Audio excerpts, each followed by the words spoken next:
So bringing it back to Archer's problem is that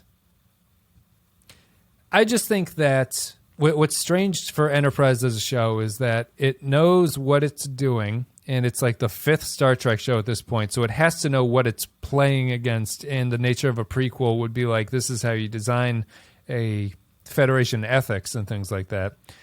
To simply not have a lot of conversation about what's going on, and instead rely on a very shaky scaffolding of relying on the Xindi plots and this race against the clock plot to provide enough information for you to be like, well, that's the only thing that they really could have done.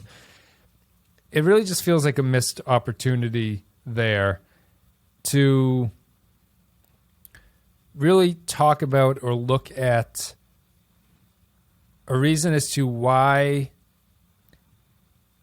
Starfleet would have these values and what makes this the prime time that you'd have to break those kinds of things. Because, as I said, the positive of this episode is this is maybe, outside of things like in the Pale Moonlight, this is maybe one of the most drastic instances of a Starfleet crew doing something wrong that a cast has done intentionally and knowing that what they're doing is the wrong thing to do. And I think that's a big step.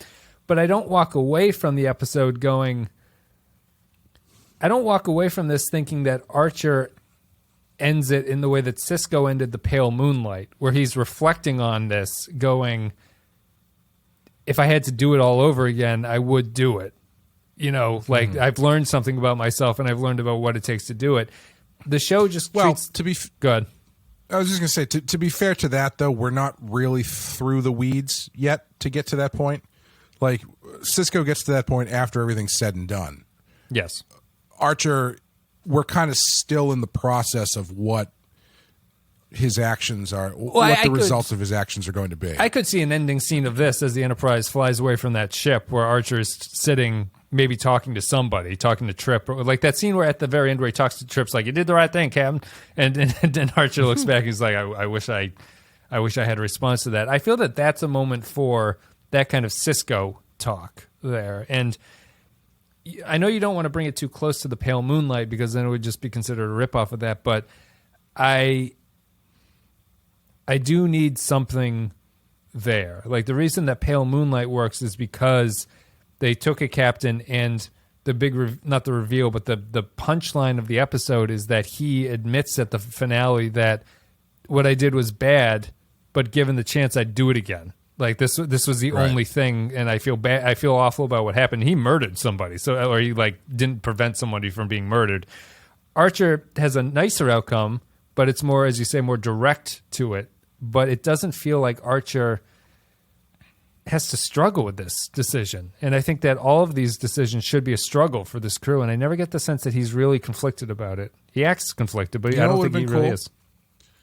It would have been cool if the last scene was Archer standing out looking out the window or whatever, and then from behind him somebody says, you don't know what you've just done, and then Archer turns around and it's Daniels, because whatever he's done has somehow fucked with the timeline in a way that Daniels was, and and Archer's just like, I did what I had to do at this moment in time, and it was something that Daniels was not expecting. Sure. So, give it some kind of, give it a little zip to it. Yeah.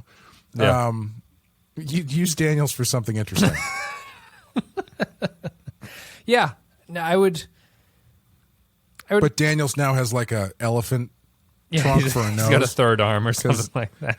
The timeline is Archer's actions have busted the space-time continuum.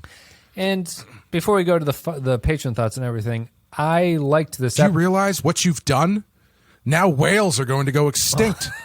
And someone's going to have to go back in time and get whales in about 80 years. You've made the plot to Voyage Home completely nonsensical at this point, Jonathan Archer. And it's the best TOS movie.